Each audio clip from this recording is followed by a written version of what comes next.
Good evening everyone. Welcome to our daily devotional. So karong gabi na ika-day 19 sa ato ang devotional. So today is basta karon. Today is February 18, 2025 ug karon Tuesday. Ang atong topic is about follow him. So follow Jesus. So, ang atong word na sa Matthew chapter 8 verse 19 nga nag-ingon, a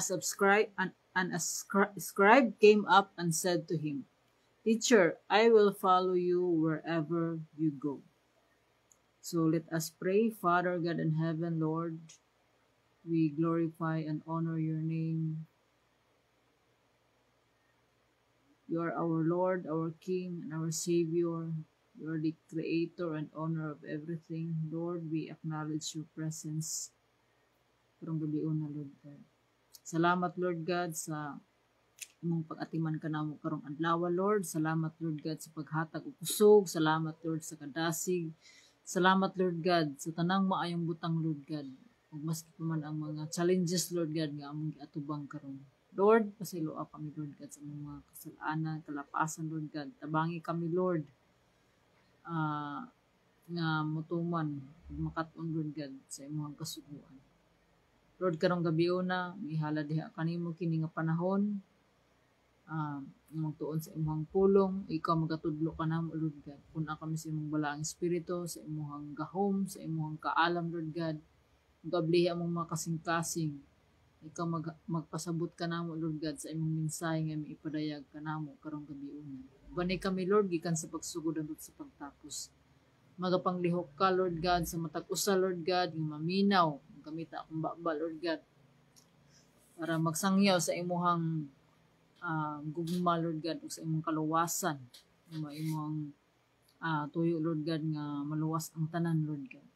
Salamat, Lord, kining tanan ang giampo. Pasalamatan sa pangalan ni Jesus. Amen. Follow him. So, a scribe came up and said to Jesus, Teacher, I will follow you wherever you go. So,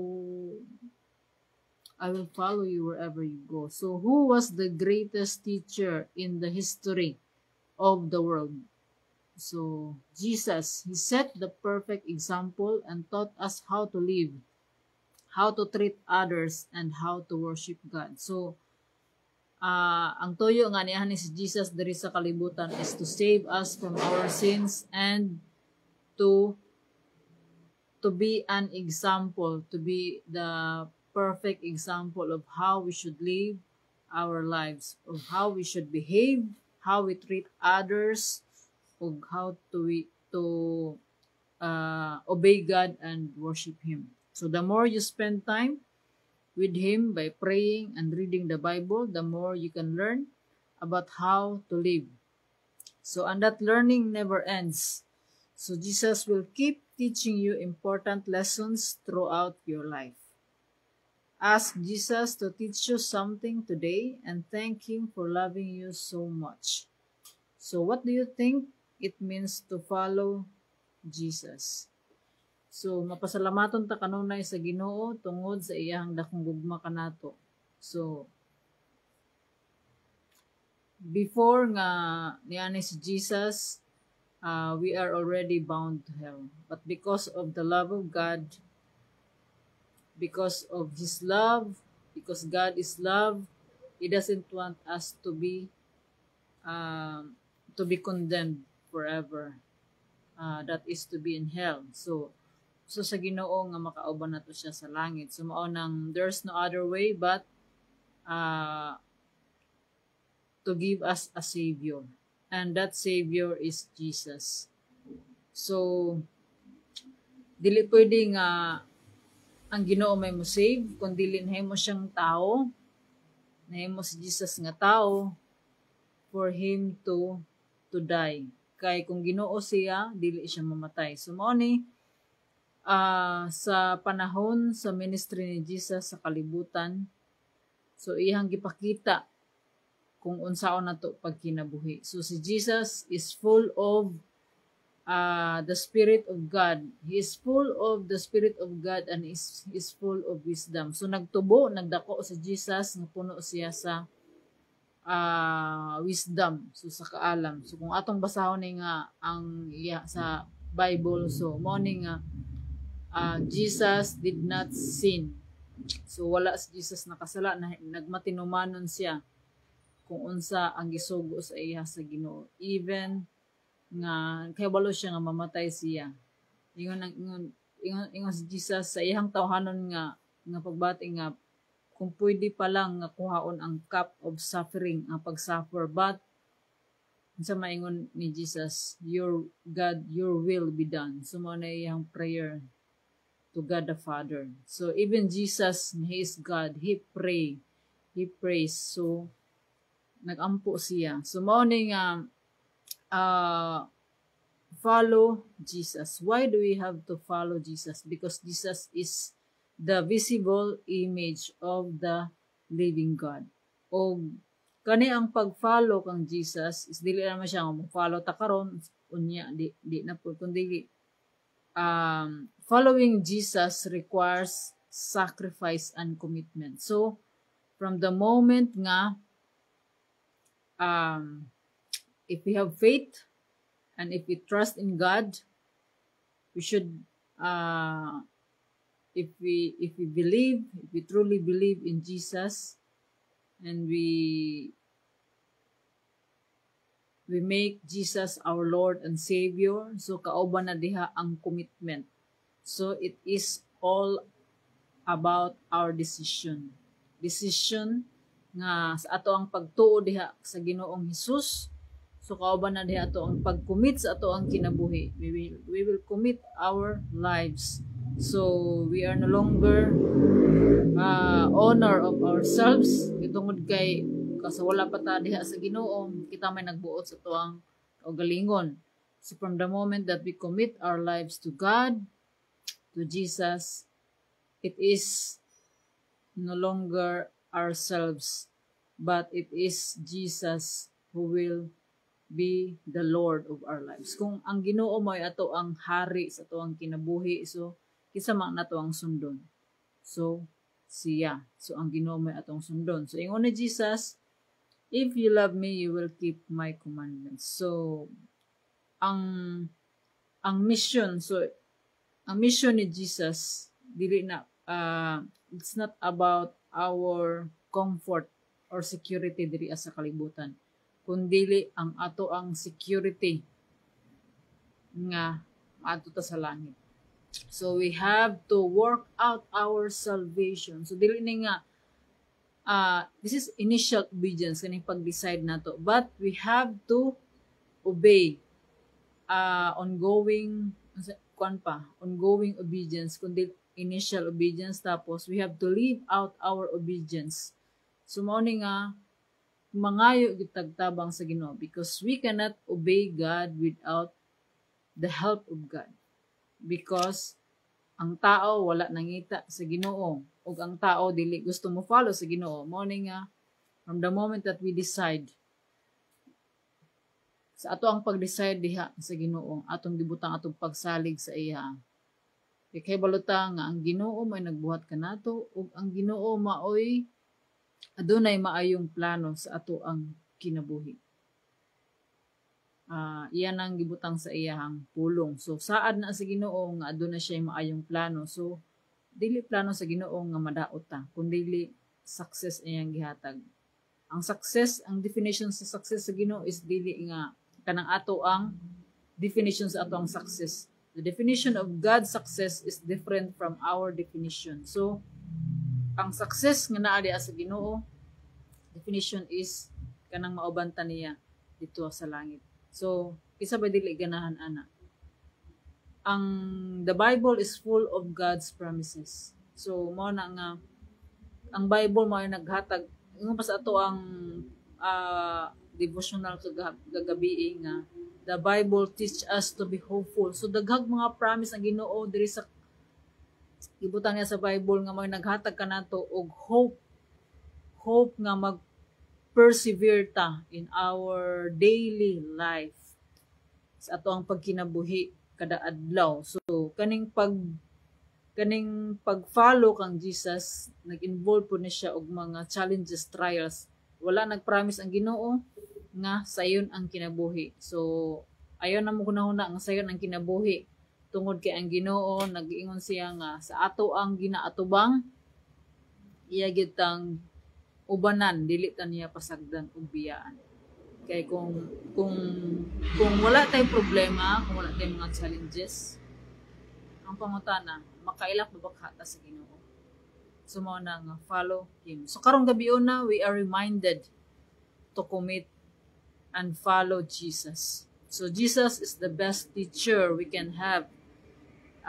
Og Jesus is always teaching us lessons throughout our lives. So kanunay mao na nga kanunay ta nga magaduol, ampo sa Ginoo, mga base ang pulong kay mao na magtudlo kanato. Let the word of God be our standard of living. Meaning mao ni ato ang manual kung unsa nato pagkinabuhi nga from the moment nga makalimuta, so atong kanunay nga ikonsulta kung unsa ba ang giingon sa Ginoo. So mao ni nga magpasalamat ta sa Ginoo tungod sa dako niyang gugma. Kay kung wala ang Ginoo unsa ka kung wala ta gi-save, kung wala si Jesus may sa kalibutan. So asa ta karon. So mao ni nga Jesus is the best teacher. So mao na kanunay kada adlaw atong dumdumon nga ang Ginoo kanunay nagatudlo kanato pinagi sa ato ang mga giatubang mga circumstances ato ang kinabuhi. Every day, so before ta matulog, so atong i-evaluate ang ato ang kaugalingon. Lord, what are you trying to teach me today? Help me to learn the lesson and apply your word, and help me to obey you with all my heart. So, morning we need to surrender ourselves. So, it's a daily surrender. Kay, matag-adlaw, pag mata nato, say, makalimuta, daghantag mga rason, nga, busy kanunay, but, tagaan ko na to og panahon ang Ginoo. Kung ang Ginoo na ang walay panahon ka nato. So, if God is with us, who can be against us? Kung ang Ginoo na gani ang ato ang kalaban, walay kuan. Wa gitay kuan, wa gitay sapay tawag na. Wala gitay dag-anan. Mao na ang sa Ginoo gayud ta mo adto. Kay ang Ginoo nagpromise nga iyatang ubanan sa kanunay og nagpromise siya og eternal life. So kinsa may dili ganahanan. So mao kini nga ato ang desisyonan matag adlaw. It's all about our decision every day. So sa pagmata pa lang sa buntag, should give thanks to God for another life, another day, ngayang gihatag nga chance to make everything right. So daghantag mga sayop sa mga kagahapon, but dili ta sana ato nang kalimtan ang nangagi kundi ato ang ibutang atong kaugalingon sa present para dili kawaton sa kaaway ang joy nga naa karon sa present. So mao kini nga kanunay ang Ginoo nagatudlo kanato. So dili gyud ta mawala sa Ginoo. Dili nato kalimtan. Matag adlaw gayud ta nga magatuon sa Ginoo, magatuon sa iyang pulong, magaampo kanunay ug magpasalamat tungod sa iyang dakong gugma kanato nga mao'y naghatag kanato og paglaom nga magpadayon nga mag-usab sa ato ang kaugalingon. So kining tanan tungod sa grasya sa Ginoo we are made righteous. So Jesus is the way, the truth, and the life. So we should follow Jesus.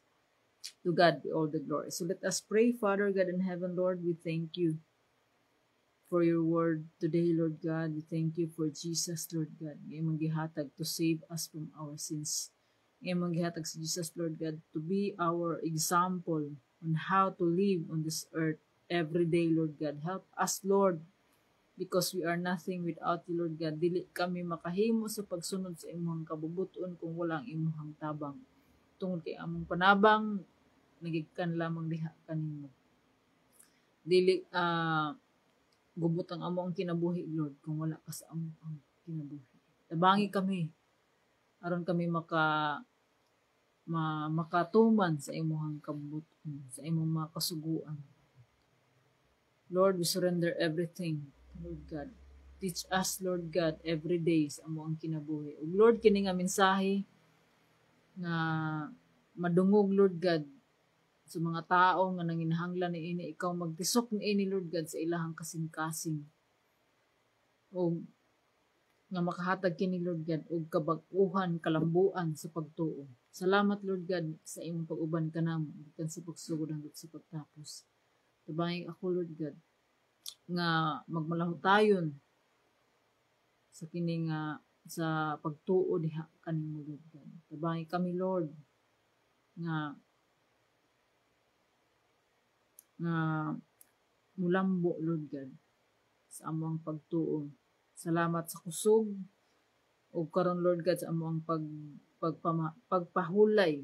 Ikaw ang Ginoo, Lord God, nga magabantay kanamo, ikaw magatabon sa imo ang hamili nga dugo, Lord God, samtang kami nangatulog, nagpahulay, i-renew ang among espiritu, ang among kusog, Lord God, nga kami nagmalaumon sa imuhang ugma ang imong hatag kanamo nga puno sa kalipay o sa puno sa kalipay, Lord God, ug kalinaw. Salamat, Lord God, ining kagabhion. Salamat sa kadaugan, Lord God, karong adlaw.